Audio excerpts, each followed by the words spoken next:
विशेष करके जो पत्नियां हैं, वो पत्नियां क्या करती हैं? पीछे रहती हैं।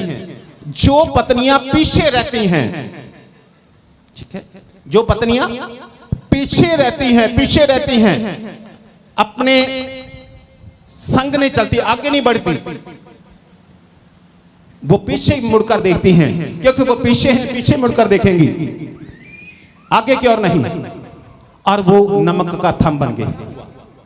लूत की पत्नी, लूत कौन था? अब्राहम का भतीजा। लूत के पिता की मृत्यु होने के बाद वो अपने चाचा के साथ ही रहता था, अब्राहम के साथ ही रहता था, और बाद में जब बहुत बड़ी ब्लेसिंग आ गई तो वो अलग हो गया था। जब वो अलग हो गया था और सदोम और अमोरा के देश में रहने लग गया था, परमेश्वर ने कहा सदोम और अमोरा के देश बड़े पापी हैं, लेकिन अब्राहम को याद करके, हे लूत, तू और तेरा जो कुछ भी है घराना, उसको मैं बचा लेता हूं। ऐसा करो हे लूत, तू और तेरे घराने के जितने भी लोग हैं तेरे साथ चले, और कहां जाए? पहाड़ से पार, यहां से पार निकल जाए, ताकि जो स्वर्ग से आग और गंधक आएगी, आकाश से आग और गंध गिरेगी, और ये सदोम और मोरा के देश खत्म हो जाएंगे, जलबल जाएंगे, लेकिन तुम्हें मैं बचा लूंगा। तब लूत ने कहा अपने दामादों को, असल में उनकी बेटियों के साथ उसकी शादी नहीं हुई थी, लेकिन मंगनी हुई थी, तो वो वहीं पर था। उन्होंने कहा कि ऐसा करो, ये जो देश हैं वो जलबल जाने वाले हैं, तो आप ऐसा करो, जल्दी से यहां से निकलो। उन्होंने कहा ये जलबल जाएंगे, आप बैठ सकते हो, और आप जल्दी से यहां से निकलो। लेकिन वो उन्होंने क्या किया, वहां से मतलब अपने ससुर की बात पर उसके दामादों ने ध्यान नहीं दिया, अपने ससुर की बात पर उसके दामादों ने ध्यान नहीं दिया, और वो उस संसार के साथ नष्ट हो गए। अगर उसके ससुर, वो उसके दामाद उसकी ससुर की बात पर ध्यान देते, उसके साथ चलते, उसके साथ रहते, और उसके साथ चलकर पार निकल जाते, तो वो बच जाते। लेकिन उन्होंने अपने ससुर की बात पर ध्यान नहीं दिया और वो नाश हो गए। उन्होंने अपने ससुर की बात को मखौल में, ठट्ठों में उड़ा दिया, बाइबल में लिखा है, और वो नष्ट हो गए। लेकिन मैं आपका ध्यान जो दिलाना चाह रहा हूं वो है, फिर से पढ़िएगा। लूत की पत्नी ने जो उसके पीछे थी दृष्टि फेर के पीछे की ओर देखा। पत्नी जो लूत के पीछे थी, साथ नहीं चल रही थी। लूत की पत्नी, सुनिए, लूत की पत्नी लूत के साथ नहीं चल रही थी, ऐसे साथ साथ नहीं चल रही थी, साथ साथ नहीं चल रही थी। कहां थी वो? पीछे थी। कहां? पीछे थी, काफी पीछे हो गई। मैं सोचता हूं लूत की पत्नी अपने पति से बहुत पीछे थी, इसलिए जैसे आकाश से आग गिरी और वो नष्ट होने लगे, तो उसने एक ना पीछे मुड़ के देखा। जैसे उसने पीछे मुड़कर देखा, वो नमक का थम बन गई। और आज भी मैंने देखा वहां वो नमक का थम बनी हुई है, आज भी वो नमक का थम बनी हुई है। हालेलुया। जिस दिन पर यीशु मसीह बादलों पे आएगा, तो वो फिर वो लूत की पत्नी का फिर वो शरीर जो है वो सही हो जाएगा, एक नया शरीर, जैसे कि परमेश्वर के वचन कुरिन्थियों में लिखा है। तो आज मैं आपसे ये कहना चाह रहा हूं, विशेष करके जो पत्नियां हैं, वो पत्नियां क्या करती हैं? पीछे रहती हैं। जो पत्नियां पीछे रहती हैं, ठीक है, जो पत्नियां पीछे रहती हैं, अपने संग नहीं चलती, आगे नहीं बढ़ती, वो पीछे मुड़कर देखती हैं, क्योंकि वो पीछे हैं, पीछे मुड़कर देखेंगी, आगे की ओर नहीं, और वो नमक का थम बन गई। आपको आगे बढ़ना है और आगे की ओर देखना है।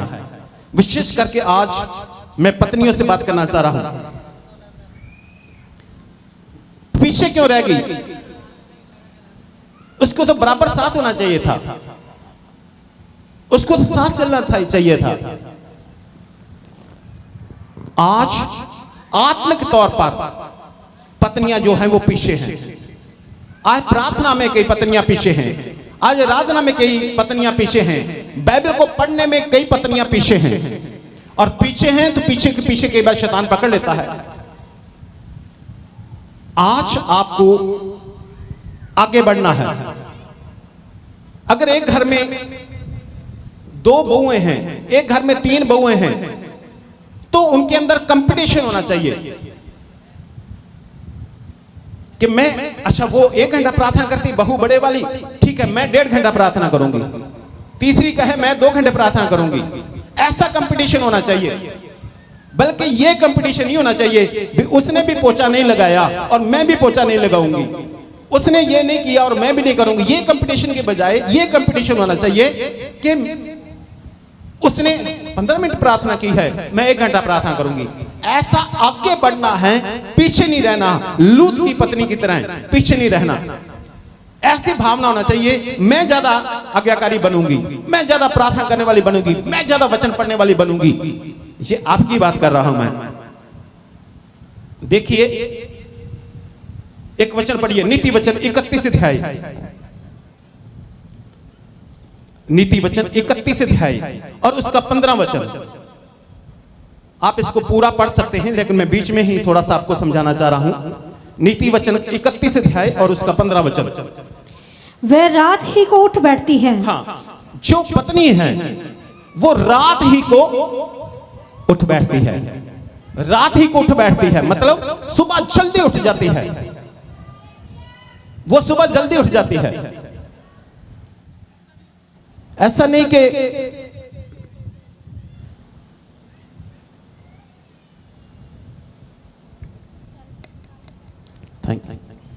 ऐसा नहीं कि वो गर्मी में 8:30 बजे तक सो रही है, 9 बजे तक सो रही है। वो क्या करती है, क्या लिखा है, रात ही को, फिर से पढ़िएगा ऊंची आवाज में, वह रात ही को उठ बैठती है। जो अच्छी पत्नी है वो रात ही को, सुबह जल्दी उठती है, रात ही को उठ बैठती है और अपने घराने को भोजन खिलाती है। अपने घराने को भोजन खिलाती है, सारा काम देखती है, काम करना शुरू कर देती है। फिर आप कहेंगे भी जो वो इतना जल्दी उठती है तो जल्दी रात को सो जाती होगी इसलिए जल्दी उठती है। अगर रात को लेट सोएगी तो सुबह लेट ही उठेगी। ऐसा नहीं है। रात को कितने बजे सोती है, 18 वचन में लिखा है, 18 वचन। वे परख लेती है कि मेरा व्यापार लाभदायक है और रात को उसका दिया नहीं बुझता। रात को भी उसका दिया, रात को भी उसका दिया नहीं बुझता। जो पत्नी है उसका रात को भी उसका दिया नहीं बुझता, रात को भी अंधेरे तक वो काम करती है और सुबह लिखा है रात को ही उठ बैठती, यानी कि अभी पूरी तरह रोशनी नहीं हुई होती, उठ बैठती है, रात को भी उसका दिया नहीं बुझता। वे अटेरन में हाथ लगाती है और चरखा पकड़ती हैं। वे अटेरन में हाथ लगाती है, चरखा पकड़ती है, रात तक। अब तो कौन चरखा काट रहा है, लेकिन रात तक अंधेरे तक वो काम कर रही है और सुबह जल्दी उठ रही है।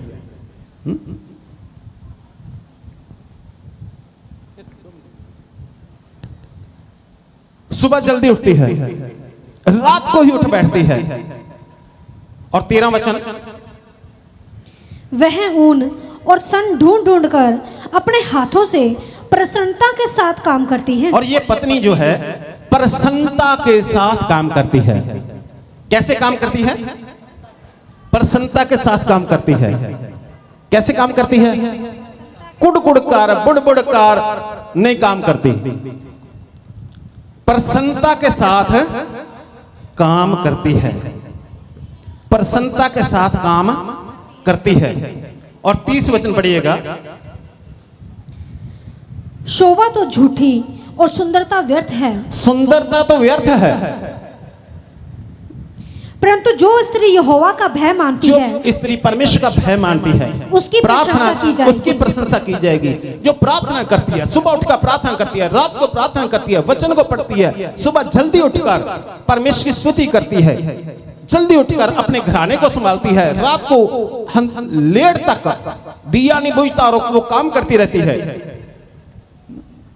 ऐसी पत्नी, सुंदरता का कोई मतलब नहीं है, सुंदरता व्यर्थ है, सुंदरता व्यर्थ है, लेकिन जो स्त्री परमेश्वर का भय मानती है उसकी प्रशंसा की जाएगी।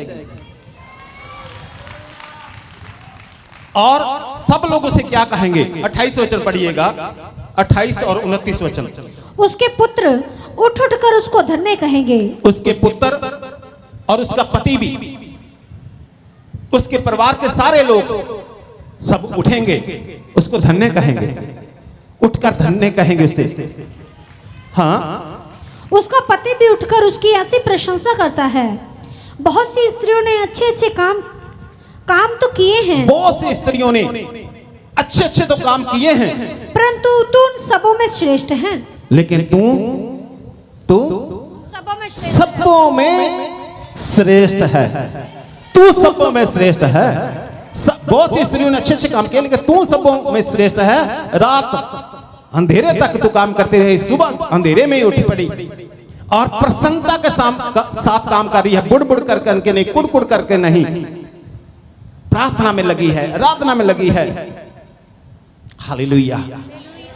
ऐसी पत्नी की उसके बेटे भी प्रशंसा करते हैं, और ऐसी पत्नी की उसका पति भी प्रशंसा करता है। और जो पत्नियां पीछे रह जाती हैं और फिर लूत की पत्नी जैसी बन जाती हैं, ना वो ऊपर की रही ना वो नीचे की रही, ना वो ऊपर जा सकी ना वो नीचे जा सकी, नमक का थम बन गई, किसी काम की नहीं रही। इसलिए पीछे नहीं रहना, पीछे रहोगे तो पीछे मुड़कर देखोगे, पीछे मुड़कर देखोगे तो फिर नमक का थम बन जाओगे। इसलिए इसको आप पूरा पढ़ सकते हैं, जो पत्नियां हैं विशेष, क्योंकि आपको सबसे श्रेष्ठ बनना है, सबसे श्रेष्ठ बनना है। सबसे आपके अंदर कंपटीशन होना चाहिए, आपके अंदर कंपटीशन होना चाहिए, मैंने सबसे श्रेष्ठ बनना है। लेकिन इसमें मेहनत तो करनी पड़ेगी। मैंने सबसे श्रेष्ठ बनना है, ज्यादा प्रार्थना करने वाली मुझे बनना है, ज्यादा आराधना करने वाली, ज्यादा उपवास करने वाली, ज्यादा काम करने वाली, और सुबह जल्दी उठने वाली और रात को लेट सोने वाली, ऐसा मुझे बनना है। और बहुत कुछ इसमें लिखा हुआ है कि वो दूर से अपने भोजन वस्तुओं का सामान मंगवाती है, लिखा हुआ है। ये नहीं है कि जब कोई मेहमान आ गया और डब्बे में देखा चीनी नहीं है, जब पास की दुकान से दौड़कर जा लेकर आ, जब चाय पत्ती पास की दुकान से लेकर आ, वो महंगी भी मिलेगी और क्वालिटी भी वो ना मिलेगी। लिखा है वो दूर से भोजन वस्तुओं का सामान मंगवाती। दूर से क्यों मंगवाती है? क्योंकि वो अच्छी क्वालिटी का और सस्ता मंगवाती है। काफी कुछ इसमें लिखा हुआ है, काफी कुछ लिखा हुआ है। ओ हालेलुया। तो लूत की पत्नी ने जो उसके पीछे थी, अब उन्होंने तो पीछे मुड़ना, परमेश्वर ने कहा था कोई भी पीछे मुड़कर ना देखे। अब लूत ने तो पीछे मुड़कर देखना नहीं था, लूत की बेटियों ने भी पीछे मुड़कर देखना नहीं था, वो तो आगे चल रहे थे, आगे चल रहे थे। अब जो पीछे थी उसकी जिम्मेदारी थी कि मैं दौड़कर उनके साथ मिलूं, मैं दौड़कर अपने परिवार के साथ मिलूं, लेकिन वो पीछे रह गई। अब वो पीछे मुड़ते तो वो उनकी हानि होती, उन्होंने नहीं देखा। पीछे वाली को दौड़ना था और उसने आगे आना था और वो बच जाती। लेकिन ऐसे हालात हुए, ना ऊपर की ना नीचे की रही। मैं क्यों आपसे कह रहा हूं, सुंदरता तो व्यर्थ है, लेकिन लोग प्रशंसा करें, सबसे सर्वश्रेष्ठ पत्नी बनना है। Hallelujah, hallelujah, hallelujah, hallelujah, hallelujah. So परमेश्वर आपको आशीष करे, परमेश्वर आपके संग रहे और परमेश्वर आपको सर्वश्रेष्ठ करे। स्वयं मैं आपके लिए प्रार्थना करना चाहता हूं, विशेष करके जो बहनें हैं उनके लिए। हे मेरे पिता, हे मेरे परमेश्वर, आज का पवित्र वचन हमने सुना। परमेश्वर पिता, आपके वचन में एक सर्वश्रेष्ठ पत्नी के बारे में लिखा गया है, एक भली पत्नी के बारे में लिखा गया है। आपका वचन कहता है 31:10 कि भली पत्नी कौन पा सकता है, क्योंकि उसकी कीमत तो सोने से, मूंगे से भी अधिक है। परमेश्वर पिता, आज मेरी प्रार्थना है कि आप जितने भी हमारे बीच में बहनें हैं, चाहे वो लाइव देखती हैं चाहे हमारे बीच में हैं, ये सर्वश्रेष्ठ बन जाएं, ये पीछे ना रहें, पीछे मुड़कर ना देखें, ये आगे बढ़े प्रार्थना में, आराधना में, घर के कामों में, आपके सेवा कार्यों में। सुंदरता व्यर्थ है, लेकिन आत्मिक सुंदरता आप पसंद करते हैं परमेश्वर पिता। ये आगे बढ़े। आज मैं मांगता हूं परमेश्वर मसीह के नाम से कि ये बहनें आगे बढ़े, ये आगे बढ़े और इस वचन के अनुसार इनके जीवन में हो। परमेश्वर पिता, अगर पिछले दिनों में ये पीछे रही हैं, लूत की पत्नी की तरह ये पीछे रह गई, लूत की पत्नी की तरह या इन्होंने पीछे मुड़कर देखा, परमेश्वर पिता आज इन्हें क्षमा करें और आज से नया जीवन इन्हें दे, ताकि आगे की ओर देखें, ताकि आगे की ओर बढ़ें, ताकि आगे की ओर चलें। और जैसे आपका वचन में लिखा गया है कि रात को अंधेरे तक उसका दिया नहीं बुझता और वो चरखा काटती है और सुबह उठकर जल्दी अंधेरे में उठकर अपने घराने को भोजन वस्तुएं देती है। हे पिता, जितने भी इस प्रार्थना को ग्रहण करते और सुनते हैं, इस वचन को सुनते और ग्रहण करते हैं, इस प्रार्थना को सुनते और ग्रहण करते हैं, उनके जीवन में विश्वास के साथ ऐसा हो जाए। हे पिता, दया करें। बल देने वाला आप हैं, बुद्धि देने वाला आप हैं, सामर्थ्य देने वाले आप हैं। मदद करें और अधिक आत्मिक बना। परमेश्वर पिता, मेरी इस प्रार्थना को ग्रहण करो। उद्धारकर्ता प्रभु यीशु मसीह के नाम से प्रार्थना मांगता हूं, आमीन।